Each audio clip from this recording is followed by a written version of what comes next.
എങ്ങനെ screen record ഇപ്പോൾ play സ്റ്റോറിൽ നിന്ന് ഡൗൺലോഡ് ചെയ്ത് എങ്ങനെ യൂസ് ചെയ്ത് എന്ന രീതിയിൽ ഞാൻ കാണിച്ചു തരാം. എൻ്റെ കയ്യിൽ പ്ലേ സ്റ്റോറുണ്ട്. ഞാൻ പ്ലേ സ്റ്റോറിൽ പോയിട്ട് ഇതിൽ പോയാൽ ഇവിടെ നമുക്ക് ടൈപ്പ് ചെയ്ത് കാണിക്കാം. ഞാൻ ഇവിടെ ചോദിക്കുന്നത് സ്ക്രീൻ റെക്കോർഡറാണ്. അപ്പോൾ സ്ക്രീൻ റെക്കോർഡ് XR എന്നുള്ള സംഭവം കണ്ടിട്ടുണ്ടാവും.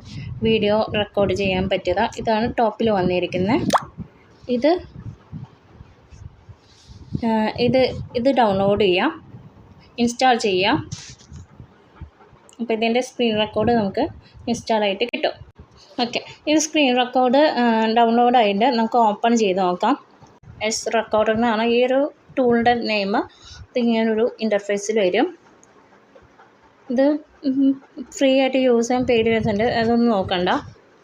ജസ്റ്റ് ഇത് സ്കൈപ്പ് അടിക്കാനുണ്ട്. ബാക്ക് അടിച്ചാൽ മതി. ക്ലോസ് ചെയ്യാം.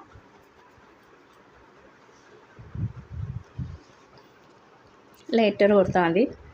ദെൻ റെക്കോർഡ് അലോ ചെയ്യുക. Hello panel hello show notification എല്ലാം ഓണാവും.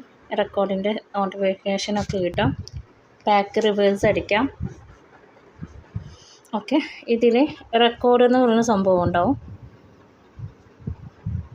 ആപ്പ് എന്ന രീതിയിൽ വേണമെങ്കിൽ ഓൺ ദിസ് ടൈം എന്നോ ഏത് വേണമെങ്കിൽ എടുക്കാം.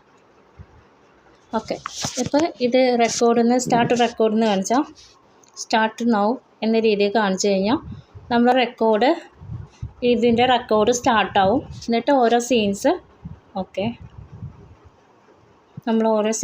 നമുക്ക് വീഡിയോ റെക്കോർഡ് ചെയ്ത് എടുക്കാൻ പറ്റും. ഓക്കെ, ഇത് നിങ്ങൾക്ക് കാണിക്കാൻ വേണ്ടിയിട്ടാണ് ഞാനിത് കാണിച്ചു തന്നേക്കണേ. ഇതുപോലെയാണ് വീഡിയോ റെക്കോർഡ് ചെയ്യുക.